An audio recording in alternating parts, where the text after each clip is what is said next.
Good morning everyone, another day, another sunlight comes from God. So in today's video, we're going to talk about and review this product na sa harapan po natin ngayon ng Bosca SO1.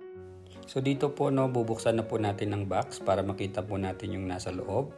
Kasi syempre hindi natin makikita yung nasa loob pag nakasarado yung box. Malamang. So ayan, so nakikita nyo po, ito na po yung kanyang LED light.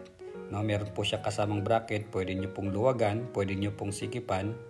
Okay? And of course, meron din po siyang, ayan, catalog. Meron din siyang mga tools. And may kasama na din siyang batteries and remote. No? So, ang next po natin bubuksan ang kanyang solar panel. So, kung napapansin nyo naman, 60 watts din siya. No? So, ibig sabihin, align po siya doon sa kanyang ilaw, battery, and of course, ang kanyang panel. Ang kagandahan naman nito kasi meron na siyang bracket. So, pwede nyo pong install sa bubong or kung saan nyo man po ilalagay. At kung napapansin nyo naman yung quality po ng ating solar panel is monocrystalline na po siya. Yung mga polycrystalline kasi yun may yung mga lumang panel. So ito po yung kasama sa kanyang package. And of course, syempre i-review po natin.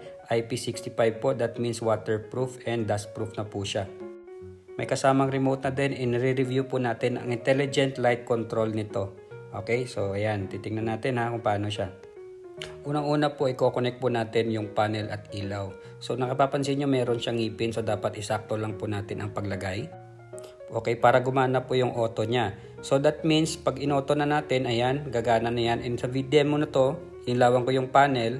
So, pag natamaan siya, at meron na pong red, that means charging po yung LED natin. So, pag natakpan naman, or gabi na, automatic na po siya umiilaw. So, pag umaga, na-off naman siya. Okay? Next is brightness. Titingnan natin, no? Kaya madilim dito. Ayan, ito po yung ilaw niya. Ganun po siya kaliwanag. So, napapansin nyo naman pag pinaikot natin. Okay. Next is titingnan naman natin sa malayo. Okay. So, ito po, no? Nandito ako sa may putang terrace namin. So, umakyat po ako dyan at ito po yung ilaw niya. Okay. So, ayan. So, ngayon, susubukan naman natin kung gaano kalayo yung remote niya. Kasi usually ng mga lights po is 5 meters lang yung remote. So dito, susubukan natin mga nasa 15 to 20 meters ako. So ayan, no, switch off na po siya. So pwede natin i-on, pwede natin i-off ulit. Ayan. Siyempre, hindi makakompleto ang review kung di natin susubukan sa labas ng bahay. So ito po yung ilaw niya. And by the way, iilaw po ito kahit walang panel as long as may battery charge po ang kanyang LED. Kaya pwede po ito sa mga vendor. Charge lang nila sa umaga, solar, and then pagkagabi gamitin na po nila. So yung actual size po ng mga itong variant ng Bosca natin is nasa left video.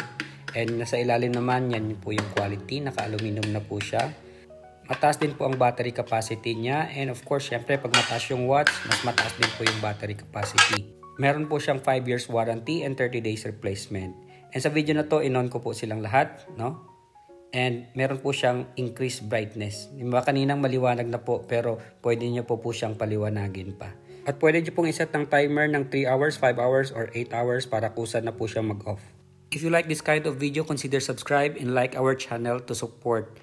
And mag-comment na rin kayo sa ilalim regarding po sa mga next solar review po natin. And always remember, because the light of the Lord is free, we can use it to save more for your family. Kaya po mag-renewable energy na po tayo. Thank you for watching.